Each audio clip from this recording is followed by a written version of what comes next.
കഴിഞ്ഞ ദിവസമാണ് തമിഴ്നാട് നിയമസഭയിൽ നയപ്രഖ്യാപന പ്രസംഗത്തിൽ വിജയ് പറഞ്ഞൊരു പ്രധാനപ്പെട്ട കാര്യമുണ്ട്. മുല്ലപ്പെരിയാറിൽ ഒരു പുതിയൊരു ഡാം നിർമ്മിക്കണമെന്ന കേരളത്തിന്റെ ആവശ്യം ഒരിക്കലും അത് അംഗീകരിക്കില്ല എന്ന് വിജയ് തന്നെ പറയുകയുണ്ടായി. അതായത് കേരളവും തമിഴ്നാടും കൂടെ ഒരു ഇടവേളയ്ക്ക് ശേഷം വീണ്ടും മുല്ലപ്പെരിയാർ വിഷയത്തിൽ കൊമ്പ് കോർക്കുന്ന ഒരു നിലപാടിലേക്ക് കാര്യങ്ങളെത്തുന്നു. കാരണം മുല്ലപ്പെരിയാറിനെ സംബന്ധിച്ചിടത്തോളം തമിഴ്നാട് അവിടെ നിന്നാണ് കൂടുതലായിട്ട് വെള്ളം എടുക്കുന്നത്. പക്ഷെ കേരളത്തെ സംബന്ധിച്ചിടത്തോളം മുല്ലപ്പെരിയാർ എന്ന് പറയുന്നത് ഏത് സമയത്ത് വേണമെങ്കിലും തകരാം എന്ന സ്ഥിതിയിലേക്ക് നിൽക്കുന്നു.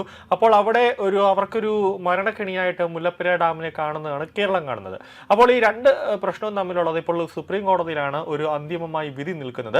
സുപ്രീം കോടതി ഏത് സമയത്ത് വേണമെങ്കിലും അതിനെതിരെ ഒരു വിധി പ്രഖ്യാപനം നടത്താം. ഇപ്പോൾ ചിലപ്പോൾ തമിഴ്നാടിനോ അല്ലെങ്കിൽ കേരളത്തിനോ അനുകൂലമായി വരും.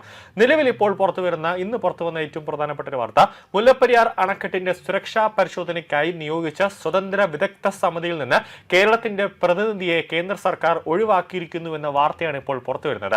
ഇക്കൊല്ലം ജനുവരിയിൽ രൂപീകരിച്ച വിദഗ്ധ സമിതിയിലേക്ക് കേരളം നിർദ്ദേശിച്ച വിദഗ്ധനെ ഏകപക്ഷീയമായാണ് കേന്ദ്ര സർക്കാർ നീക്കിയത്.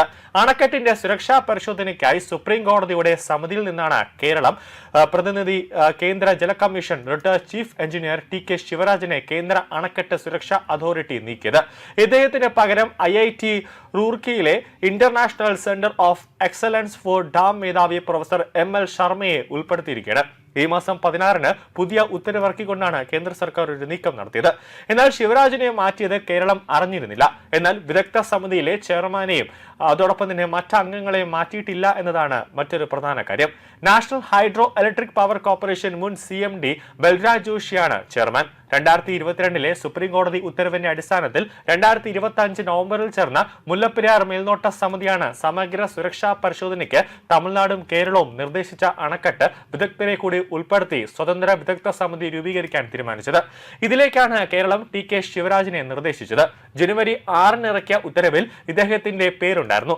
സമിതി നേരിട്ട് അണക്കെട്ടും അതോടൊപ്പം തന്നെ പരിസര പ്രദേശങ്ങളും സമഗ്രമായി പരിശോധിച്ച് 4 മാസത്തിനകം NDSAക്ക് റിപ്പോർട്ട് നൽകാനായിരുന്നു ആ ഉത്തരവിലെ നിർദ്ദേശം. എന്നാൽ ഇതുവരെ സമിതിയുടെ ഭാഗത്ത് നിന്ന് അതിനുള്ള ഒരു നീക്കമുണ്ടായില്ല. കേരള പ്രതിനിധിയോടുള്ള വിയോജിപ്പ് കാരണം തമിഴ്നാട് നടത്തിയ സമ്മർദ്ദ നീക്കമാണ് ഇതിന് പിന്നിലെന്ന കാരണമാണ് ലഭിക്കുന്ന സൂചന. 100 വർഷത്തിന് മേൽ പഴക്കമുള്ള അണക്കെട്ടുകളിൽ 10 വർഷത്തിലൊരിക്കൽ സുരക്ഷാ പരിശോധന വേണമെന്ന ദേശീയ ജല കമ്മീഷന്റെ നിബന്ധന കേരളം ചൂണ്ടിക്കാട്ടിയത് പരിഗണിച്ചാണ് സുപ്രീം കോടതി പരിശോധനയ്ക്ക് ഉത്തരവിട്ടത്.